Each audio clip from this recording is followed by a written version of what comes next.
Om Swastiastu.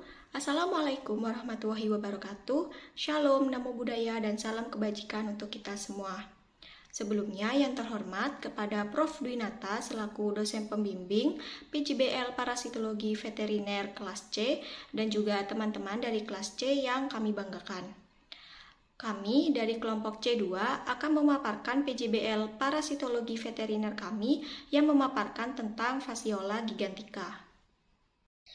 Adapun anggota dari kelompok C2 yaitu ada Idewa Nyoman Gede Mantra dengan NIM akhir 050, ada Idewa Made Kusuma Harta dengan NIM akhir 051, ada Novinia Kristina Elizabeth Salawati dengan NIM akhir 052, ada saya sendiri Putri Ayu Chandrika dengan NIM akhir 075, ada Marta Margareta Fernandes dengan NIM akhir 089, ada JJZ Sri Hasti dengan NIM akhir 096, dan ada Aurelia Septiana Dwi Putri Pango dengan NIM akhir 1102.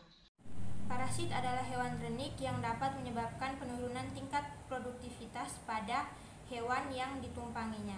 Salah satu contoh parasit adalah cacing. Kerugian akibat infeksi cacing dapat menyebabkan penurunan kualitas daging dan susu, serta resiko penularan terhadap manusia.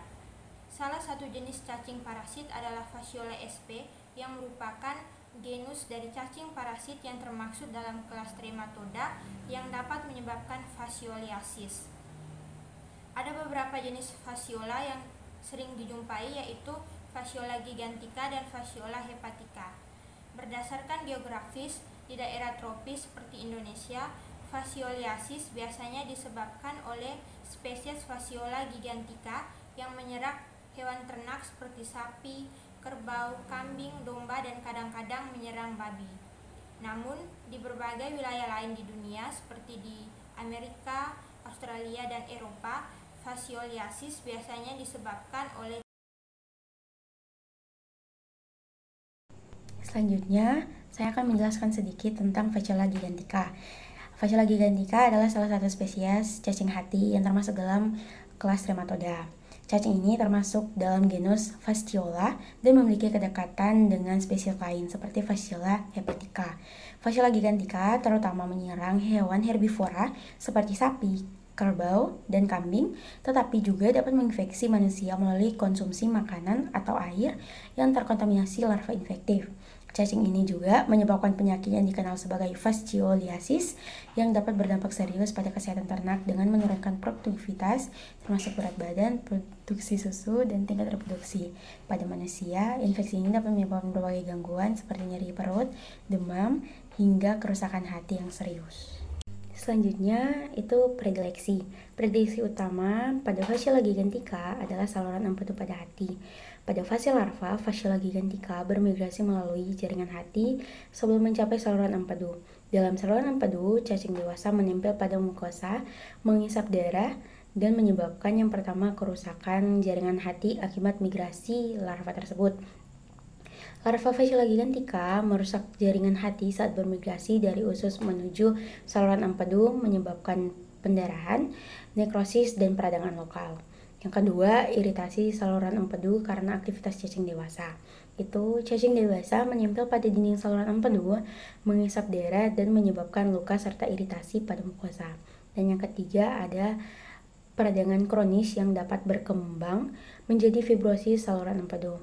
Iritasi berkelanjutan memicu peradangan kronis yang memicu pembentukan jaringan parut atau fibrosis, mengganggu struktur dan fungsi saluran empedu. Dan yang keempat, gangguan fungsi hati termasuk stagnasi empedu atau kolestasis. Peradangan dan fibrosis menghambat aliran empedu, menyebabkan kolestasis yang berdampak pada pencernaan lemak dan fungsi hati secara keseluruhan. Baik, selanjutnya yaitu klasifikasi. Yang pertama yaitu ada Kingdom Animalia, yaitu semua makhluk hidup yang termasuk hewan. Yang kedua yaitu Phylum Platyhelminthes, yaitu kelompok cacing pipih yang tubuhnya tidak bersegmen. Selanjutnya yaitu kelas Trematoda, yaitu cacing yang hidup sebagai parasit di tubuh inang. Yang keempat yaitu ada Ordo Digenia, yaitu parasit dengan siklus hidup kompleks melibatkan beberapa inang. Selanjutnya yaitu nomor 5, famili Pascualidae, yaitu kelompok cacing hati yang sering menyerang ternak. Selanjutnya yaitu genus Pasciola, yaitu cacing hati yang menyebabkan pascualiasis. Yang terakhir yaitu spesies Pasciola gigantica, parasit hati utama pada hewan ternak di wilayah tropis. Next slide akan dilanjutkan oleh Fasciola gigantica tampak berwarna abu-abu coklat dan memiliki ukuran tubuh lebih besar dibandingkan dengan Fasciola hepatica. Bisa dilihat pada gambar kedua sebagai perbandingan, di mana panjang tubuh Fasciola gigantica kurang lebih 7,5 cm dan lebarnya kurang lebih 1,5 cm. Bentuk tubuhnya menyerupai daun, pipih dorsoventral, tidak bersegmen dan tidak memiliki rongga tubuh. Menurut Taylor 2007, hampir seluruh permukaan tubuhnya ditutupi dengan duri-duri kecil atau tegumen yang berfungsi untuk memberikan perlindungan terhadap pengaruh enzim pencernaan. Fasciola gigantica memiliki alat penghisap oral atau oral sucker dan alat penghisap ventral atau ventral sucker. Bisa dilihat pada gambar pertama, di mana letak dari oral sucker itu di ujung anterior dan mengelilingi mulut.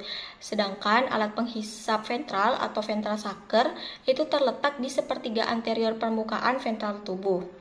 Sistem pencerna Fasciola gigantica terdiri dari mulut, faring, esofagus, dan percabangan sekum yang membentang sampai ujung posterior tubuh. Cacing jenis ini tidak memiliki anus dan alat ekskresinya berupa sel api. Menurut Fitriani 2015, terdapat juga arterium yang letaknya di bawah penis dan esofagus, uterus, vesicula seminalis, ovarium, serta oviduct. Sedangkan menurut Sanjaja 2007, cacing ini hemaprodit dengan alat reproduksi jantan terdiri dari 2 buah testis yang bercabang-cabang di bagian anterior dan posterior tubuh.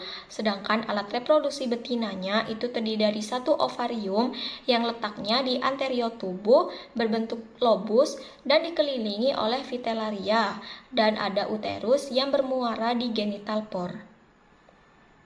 Berikutnya, saya akan menjelaskan tentang morfologi dari telur Fasciola gigantica.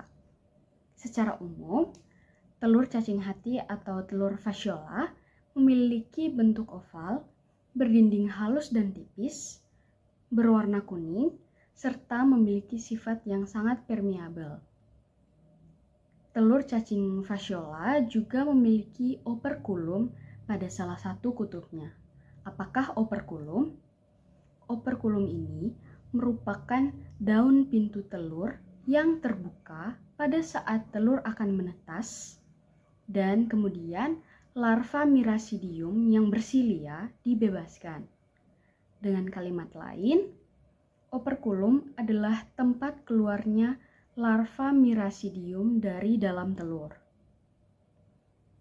Purwanta dan kawan-kawan pada tahun 2009 mengemukakan unsur-unsur yang tampak jelas pada telur Fasciola yang dilihat di bawah mikroskop dengan perbesaran 10x10. Unsur-unsur yang tampak jelas ini ialah sel-sel kuning telur atau yolk dan sel germinal yang tampak transparan di daerah operkulum pada salah satu kutubnya. Telur berbentuk lonjong berukuran panjang 130 sampai 150 mikron dan lebar 63 sampai 90 mikron. Kemudian, menurut Hutchinson et al. 2007, cacing dewasa mulai memproduksi telur sekitar 8 hingga 10 minggu setelah infeksi atau setelah cacing Fasciola memasuki hospes. Telur cacing dikeluarkan bersama tinja, kemudian berkembang di lingkungan. Telur Fasciola gigantica berbentuk oval dan biasanya memiliki ukuran yang lebih besar dibandingkan telur Fasciola hepatica. Nah, ukuran telur ini mencapai 170 sampai 190 dikali 90 sampai 100 mikrometer. Menurut Taylor 2007, dia menerangkan bahwa pada salah satu ujung telur terdapat operkulum yang berfungsi sebagai jalan keluar mirasidium pada saat menetas. Sekian dari saya, terima kasih. Baik, selanjutnya saya akan menjelaskan mengenai siklus hidup dari Phaseola gigantica. Untuk host definitifnya sendiri ada sapi, kerbau, kambing, domba, babi, unta, rusa, dan manusia. Sedangkan untuk host perantaranya dari genus Limnae, khususnya spesies Limnae truncatula. Untuk siklus hidupnya sendiri, di mana cacing dewasa dalam saluran empedu melepaskan telur dan telur-telur ini masuk ke dalam usus.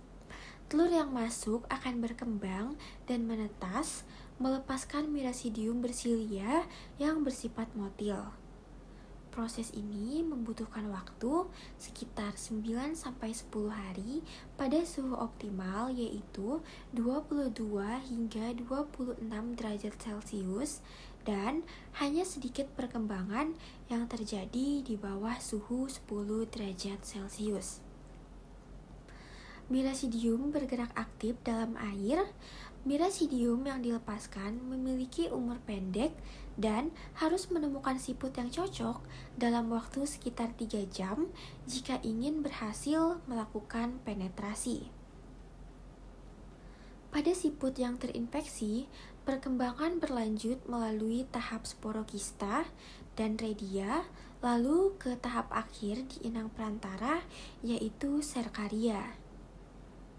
Di dalam tubuh siput, mirasidium melepaskan epitelnya, kemudian masuk ke hepatopankreas dan berubah menjadi sporokista. Di dalam sporokista terdapat 1-6 bola-bola benih yang kemudian berkembang menjadi redia. Pada redia terdapat bola-bola benih yang selanjutnya menetas mengeluarkan larva berupa serkaria.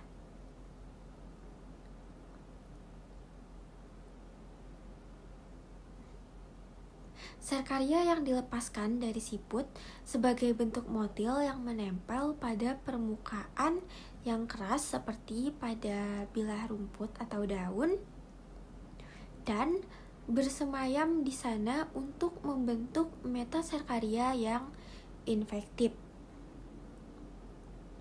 Dibutuhkan waktu sekitar 6-7 minggu untuk menyelesaikan perkembangan dari mirasidium ke bentuk metaserkaria, bahkan bisa sampai beberapa bulan. Untuk satu mirasidiumnya sendiri dapat menghasilkan 600 metaserkaria.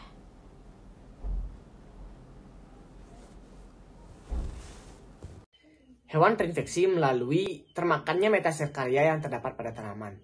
Metaserkaria yang termakan akan mengalami ekistasi di dalam duodenum dan berubah menjadi cacing muda yang kemudian akan bermigrasi melalui dinding usus, melintasi peritoneum dalam waktu 24 jam dan menembus gilisan kapsul. Yang kemudian cacing muda masuk ke dalam parenkim hati sekitar 4-8 hari dan tinggal selama 12 minggu. Kemudian masuk ke dalam saluran empedu hingga mencapai kematangan seksual. Periode prapaten adalah 13-16 minggu. Meskipun parasit sudah mulai berkembang dalam tubuh inang, tetapi telur atau bentuk infektif belum dilepaskan atau dikeluarkan. Cacing Phaseola gigantica dewasa mulai memproduksi telur sekitar 8-10 minggu setelah infeksi. Cacing dewasa di dalam saluran empedu inang definitif menghasilkan 20.000 sampai 50.000 telur per hari yang dikeluarkan bersama dengan feses. Baik, selanjutnya yaitu kesimpulan. Phaseola gigantica adalah cacing berbentuk pipih, dorsoventral, menyerupai daun dan tidak memiliki rongga badan. Memiliki oral, suker, dan ventral. Telurnya berbentuk oval, berwarna kuning, memiliki operkulum yang memudahkan larva mirasidium keluar saat menetas. Siklus hidupnya melibatkan ospes perantara atau siput genus Limnae seperti Limnae truntucula dan ospes definitif seperti sapi, domba, kambing, dan manusia. Demikian pemaparan materi tentang Fasciola gigantica dari kelompok C2. Kami memohon maaf apabila terdapat kesalahan kata ataupun kesalahan materi yang kami sampaikan. Kami tutup dengan Paramasanti. Om Santi Santi Santi Om. Wassalamualaikum warahmatullahi wabarakatuh. Shalom, namo buddhaya, dan salam sejahtera bagi kita semua.